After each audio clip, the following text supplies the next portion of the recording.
pessoal, tudo bem? Meu nome é Luísa Oliveira, eu sou professora de Sociologia do Ensino Médio e hoje estamos aqui para iniciar o nosso curso de Sociologia do segundo ano. Na aula de hoje nós iremos falar sobre o contexto histórico de surgimento da Sociologia.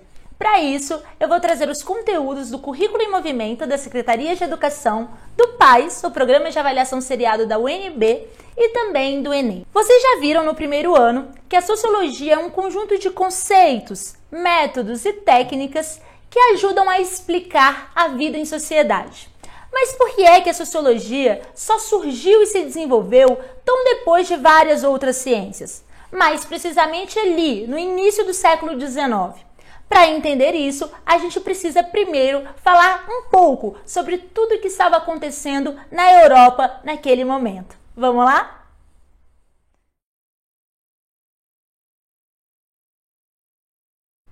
Antes de nós falarmos do contexto específico no qual a sociologia surgiu, é preciso relembrar alguns antecedentes históricos que demarcaram a transição do feudalismo para o capitalismo.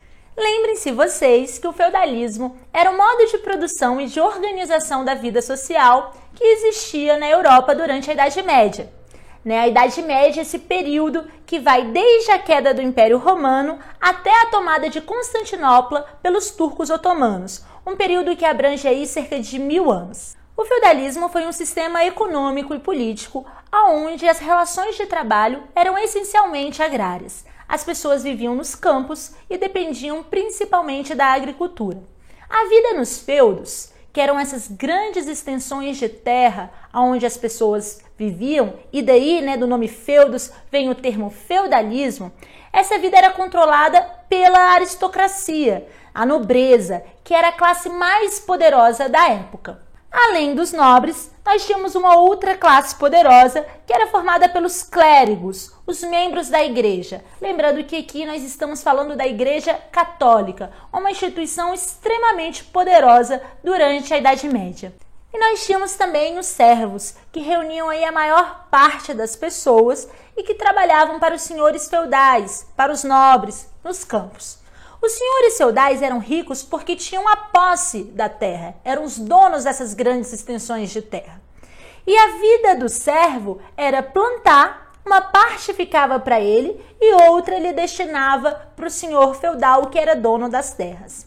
Esse trabalho que os servos, que os camponeses realizavam, ele era muito vinculado ao tempo da natureza. Como assim?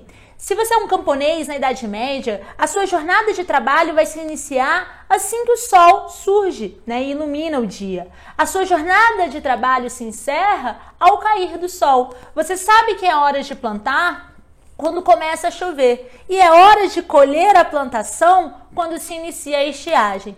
Então veja que a vida do ser humano naquele momento, durante a Idade Média, ela era muito conectada com os ciclos, com o tempo da natureza. Outro aspecto importante sobre o trabalho dos camponeses no feudalismo é que ainda havia alguma possibilidade de se beneficiar daquilo que produziam. Vamos supor que você fosse um camponês e precisasse de uma cadeira. Naquele momento você não iria reunir dinheiro e iria ao mercado para comprá-la, bem porque na época praticamente não existia circulação de moedas. Provavelmente você iria até a floresta, até o quintal da sua casa, pegaria um tronco e você mesmo produziria a sua cadeira. E ela ao final seria sua, bem como uma parte daquilo que você produz no campo. Então havia ainda uma certa relação entre a pessoa que produz e o produto do seu trabalho. Esse mundo feudal, ele era um mundo menor do que o mundo que nós conhecemos hoje, porque ainda não havia um desenvolvimento tecnológico nos transportes, na comunicação, que permitisse que aquelas pessoas que viviam dentro daquele feudo tivessem conhecimento e contato com o mundo lá fora. Além disso, também era um mundo muito baseado na tradição.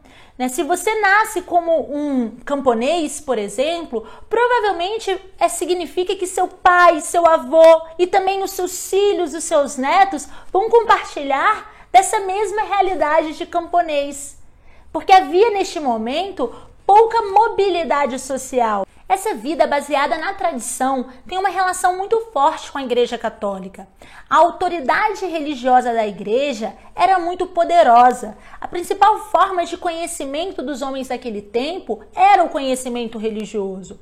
As coisas eram de determinada forma e não de outra, porque Deus quis que fossem assim. Era nisso que acreditavam. E essa vida tradicional, religiosa, que via o mundo por meio da fé, ela persistiu por muitos e muitos séculos.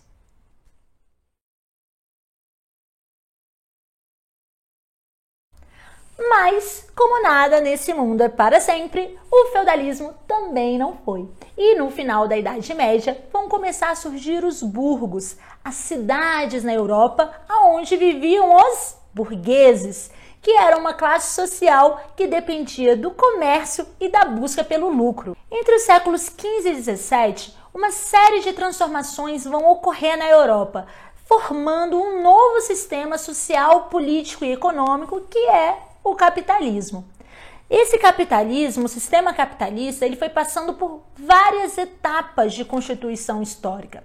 A gente pode aí falar, por exemplo, no início, das grandes navegações, onde os europeus saíram viajando para além-mar e tiveram aí contato com povos que viviam na África, nas Américas, na Ásia.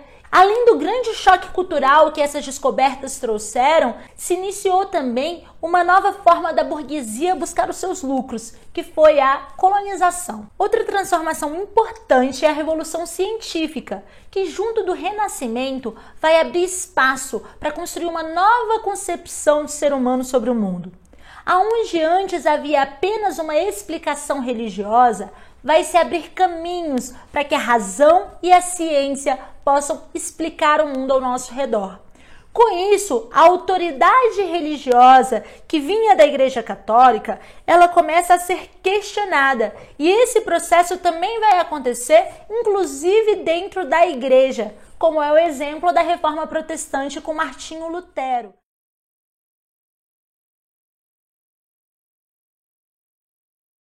Mas, para o capitalismo se consolidar e ir enterrando todo o antigo regime, foram necessárias duas grandes revoluções, a Revolução Industrial e a Revolução Francesa.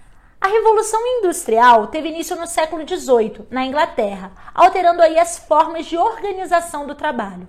Como o próprio nome já diz, ela introduziu o trabalho nas indústrias, nas fábricas, fazendo com que as máquinas participassem do processo de produção das mercadorias. Novas classes sociais foram se formando. De um lado, nós tínhamos a burguesia, que era dona dos meios de produção. Isto é, ela que tinha as fábricas, as indústrias, os recursos, as máquinas.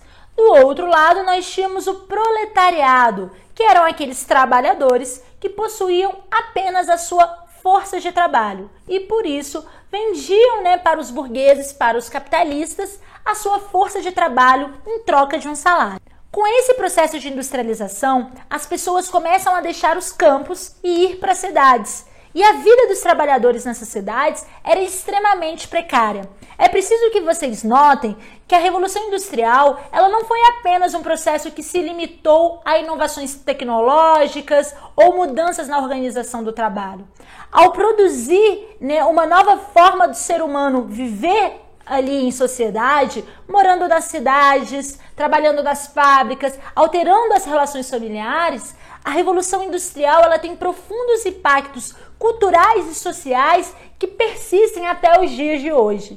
Bom, vejam vocês, nesse processo todo, que a burguesia ela não queria ser apenas rica, ela queria ser rica e poderosa. E ainda havia, para isso, um último obstáculo a ser vencido, que era justamente o fato da nobreza seguir dirigindo politicamente o Estado.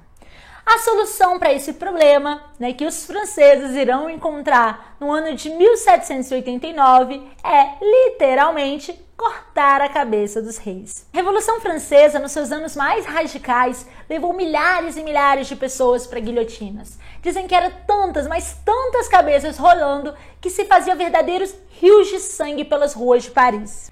A Revolução Francesa ela trouxe um impacto profundo na esfera política da sociedade europeia.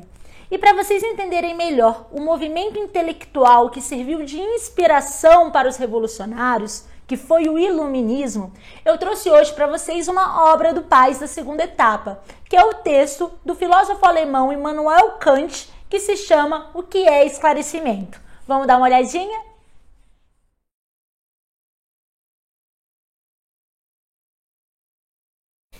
Então, queridos, para falar sobre a obra do Kant, o que é esclarecimento, eu trouxe para vocês uma questão do Paz da segunda etapa de 2017. É uma questão de julgar os itens como certos ou errados.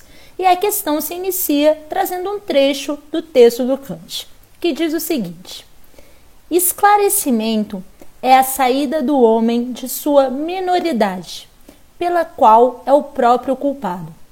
Menoridade é a incapacidade de servir-se do próprio entendimento sem direção alheia.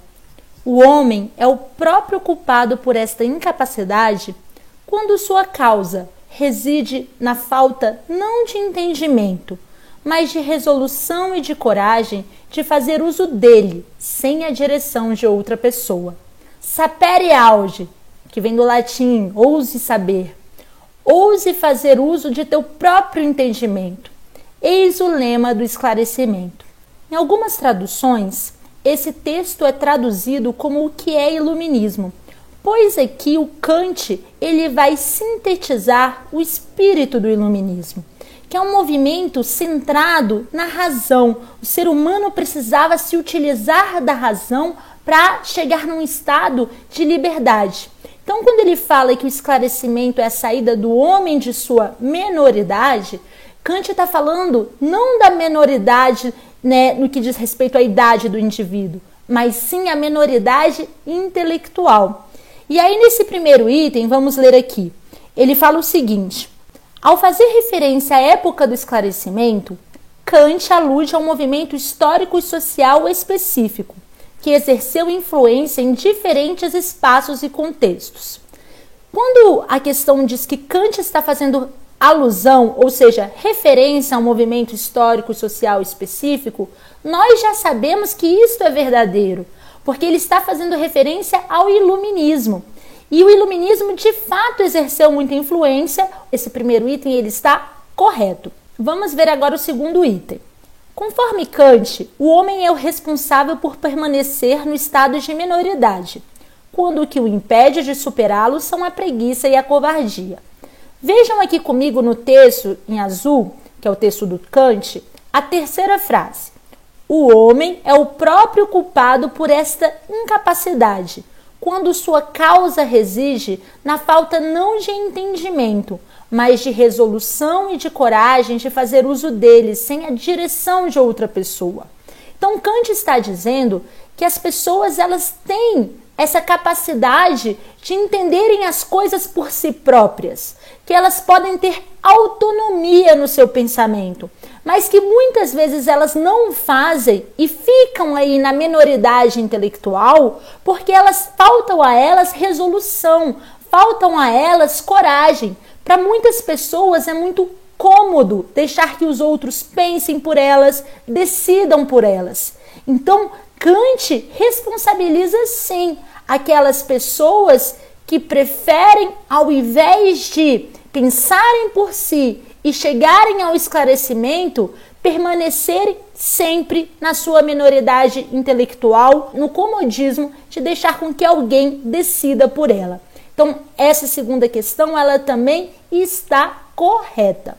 Por fim, a terceira questão diz o seguinte: para Kant, a autonomia só é possível mediante o uso público da razão e o exercício da liberdade. Quando Kant fala sobre o uso público da razão, ele está falando de que nós devemos usar a nossa capacidade racional, o nosso intelecto, e que esse uso ele precisa participar do debate público na sociedade. Porque é só o confronto de opiniões, o debate de ideias que pode refinar os nossos pensamentos e produzir uma percepção do mundo mais correta, mais refinada. Então, essa questão, a última, também está correta, as 3 questões estão corretas, e aqui Kant ele vai apontar o que foi a importância do iluminismo, um movimento que valorizou a razão, falou que a razão e as pessoas pensarem por sua própria cabeça, sem seguirem autoridades, sejam elas religiosas, políticas ou de qualquer espécie, seria algo importante para a emancipação do ser humano.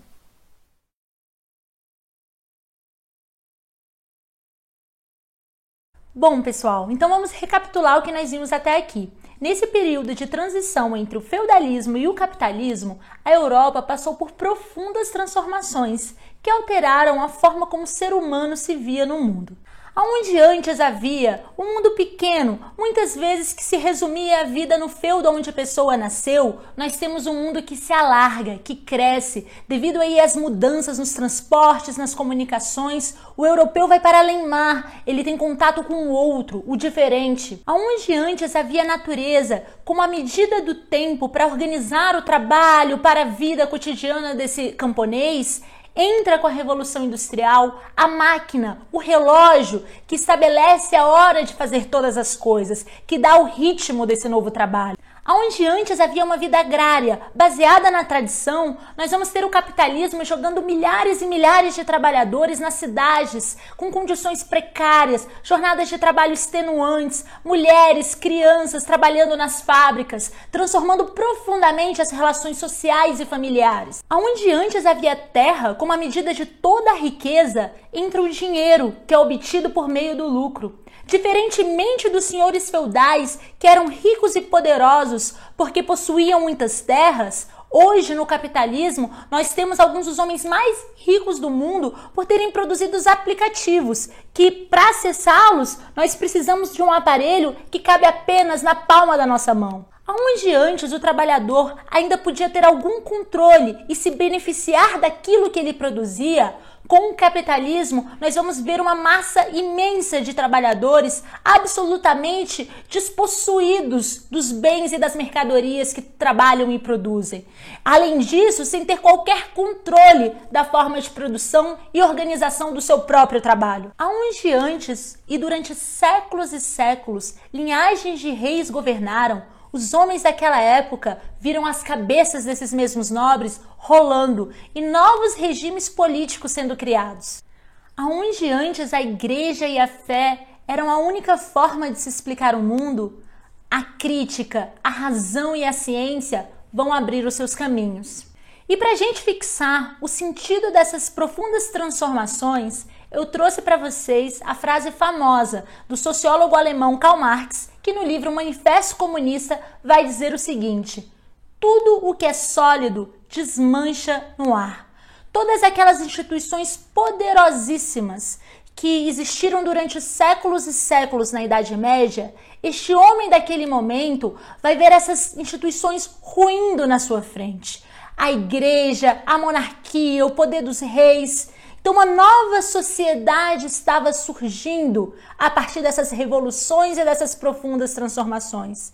E é por isso que a sociologia vai surgir então neste momento, como uma tentativa de explicar as transformações que a nascente sociedade capitalista estava trazendo. A sociologia é então um esforço, uma tentativa de se explicar cientificamente aqueles processos sociais radicalmente novos que surgiam a partir da consolidação do capitalismo. Então vejam que este momento histórico ele é muito importante, porque além de ser a origem da nossa disciplina, ele ajudou a construir o mundo que é o mundo no qual nós vivemos hoje. E é muito importante que vocês estudem, porque ele também é um dos assuntos que é mais cobrado nas provas de seleção de vestibulares, no PAS e no Enem. E não adianta só, pessoal, assistir a videoaula se depois vocês não revisarem a matéria em casa. Então é isso, pessoal. Espero que vocês tenham gostado da nossa aula de hoje. Um beijo grande e até o nosso próximo encontro.